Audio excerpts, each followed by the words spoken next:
NASA की satellite को दिखे भोलेनाथ, वैज्ञानिकों ने माना शिव ही सत्य है। दोस्तों, क्या आप जानते हैं नासा के प्रोजेक्ट का नाम द शिवा प्रोजेक्ट रखा गया था, लेकिन सोचने वाली बात है कि आखिर क्यों? क्या सच में नासा ने भोलेनाथ को ढूंढ लिया है?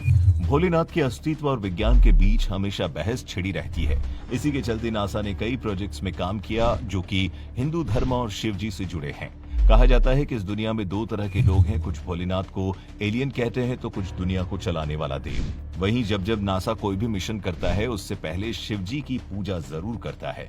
दरअसल शिव को ही सत्य माना जाता है, उनको वही वस्तु माना जाता है जिससे इस जीवन का निर्माण हुआ है।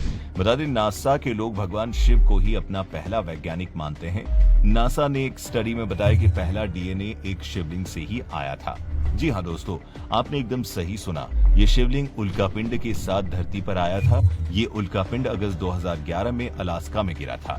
जब नासा के वैज्ञानिकों ने उसका अध्ययन किया तो उस शिवलिंग से ऐसे जीवाणु पाए गए जो इस बात को साफ करते हैं कि पृथ्वी पर पहली बार डीएनए एक शिवलिंग से ही आया था। अब आपके मन में कई सवाल उठ रहे होंगे और उनका उठना भी वाजिब है। आप सोच रहे होंगे कि क्या शिवजी वाकई में कलयुग में है? क्या वो सच में हम सबको देख रहे हैं? तो आपको बता दें, भोलेनाथ अनंत हैं। वो आज भी यहाँ मौजूद हैं और तो और नासा ने उनको कई बार देखा भी है। साल 2010 की बात की जाए तो आपको बता दें, नासा के हबल टेलीस्कोप में पृथ्वी से 7550 प्रकाश वर्ग दूर एक गैसों का गुब्बार देखा गया। इस गुब्बार का नाम था गैरीना नेबुला।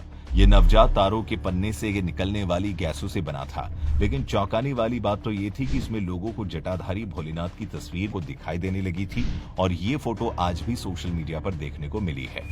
वहीं अगर हम साल 2014 की बात करें तो नासा के न्यूक्लियर स्पेक्ट्रोस्कोपिक टेलीस्कोप एरे ने एक नेबुला की तस्वीर ली थी जिसका नाम रखा गया हैंड ऑफ गॉड। आपको जानकर हैरानी होगी कि भगवान के हाथ की तरह दिखता ये नेबुला पृथ्वी से 17,000 प्रकाश वर्ष दूर है।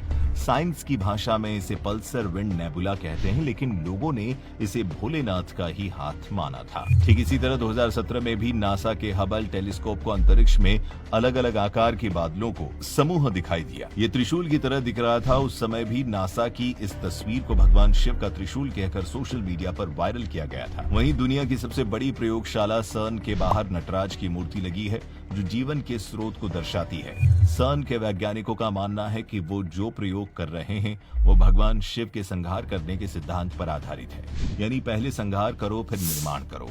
इसीलिए सर्न प्रयोगशाला के बाहर तांडव करने वाले भगवान शिव की मूर्ति लगी हुई है। वहीं भोलेनाथ के अलावा लगभग 1 साल पहले नासा ने ब्रह्मांड की एक ऐसी तस्वीर निकाली जिसे देखकर नासा के साथ साथ इस दुनिया का हर मनुष्य चौंक गया। आपने बहुत से धार्मिक ग्रंथों में शिरोदक्षाई विष्णु की तस्वीर तो देखी ही होगी, जो कि कोई काल्पनिक तस्वीर नहीं है बल्कि वेद पुराणों को समझकर बनाई गई तस्वीर है। इसे ध्यान से देखिए और अब नासा द्वारा निकाली गई तस्वीर को भी देखिए जिसे नासा ने मिस्टिक माउंटेन का नाम दिया है। अब अगर आप इस फोटो को ध्यान से देखें और इसकी तुलना शिरोदक्षाई विष्णु की तस्वीर से करें जो कि काल्पनिक नहीं है, तो आप पाएंगे कि नासा की तस्वीर बहुत हद तक भगवान विष्णु के इस रूप से मिलती जुलती है। इसका मतलब ये हुआ कि आप माने या न माने, इस दुनिया में हर चीज, यहाँ तक कि पूरी की पूरी दुनिया भगवान विष्णु के अंदर ही विद्यमान है। तो दोस्तों, आज की वीडियो में बस इतना ही। अगर आप भोलेनाथ के सच्चे भक्त हैं तो कमेंट पर हर हर महादेव जरूर लिखें।